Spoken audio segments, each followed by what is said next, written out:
मुगल चले गए लेकिन पिल्ले छोड़ गए। भारत की गौरवशाली पहचान पर मुगलिया छाप थोप गए।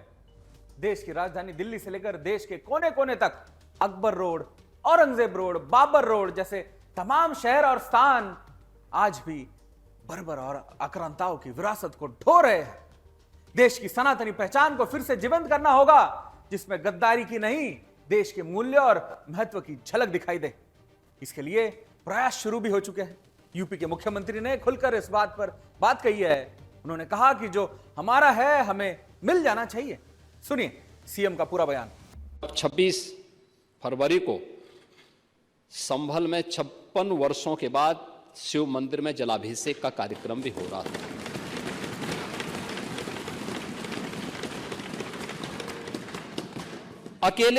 अकेले संभल में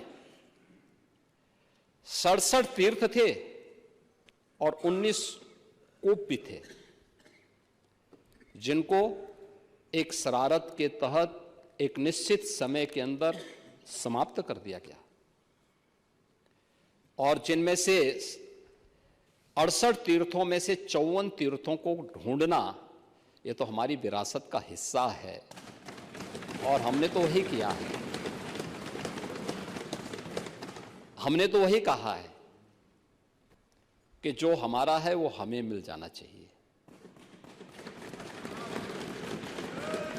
हम उससे इतर कहीं नहीं जा रहे हैं, उससे इतर कहीं नहीं।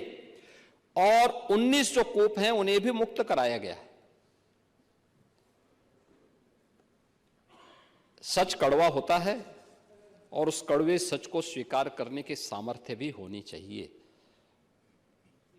लेकिन आपने बोला है, मुझे बहुत अच्छा लगा।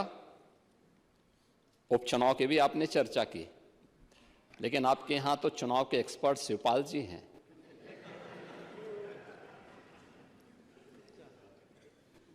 और चच्चू से ज्यादा चुनाव कैसे जीते जाते हैं इसको कौन जान सकता है। ये तो हम लोगों ने भी देखा है, बहुत नजदीक से महसूस किया है। और इसीलिए अच्छा ही है, परोपदेश कुशल बहुते रहे, इसी को कहते हैं। ये दूसरों को उपदेश देते हैं आप लोग, लेकिन स्वयं उसको आचरण में उतारे होते तो संभवतः इतनी करारी हार नहीं होती और 2027 में भी इतनी करारी हार नहीं होने वाली। औरंगजेब के पिल्ले ने कैसे हिंदू मंदिरों और धर्मस्थलों पर कब्जा किया, उसके प्रमाण खुद धरती फाड़कर प्रकट हुए थे। संभल में हुई खुदाई के दौरान उजागर हुई तीर्थ और कूपों के बाद इससे तीर्थ स्थल कॉरिडोर बनाने की प्रक्रिया शुरू हो चुकी है। सीएम ने संभल का जिक्र करते हुए खुलकर कहा कि जो हमारा है हमें मिल जाना चाहिए, इससे इतर कुछ नहीं। इशारा साफ है कि भाईचारे की ढपली बजाने से कुछ नहीं होगा। यह स्वीकार करना होगा कि इतिहास की गलतियों को सुधारा जाए। सवाल सिर्फ संभल का नहीं है, हिंदुस्तान की विरासत का है। अब यह मजहबी दोगलापन नहीं चलेगा।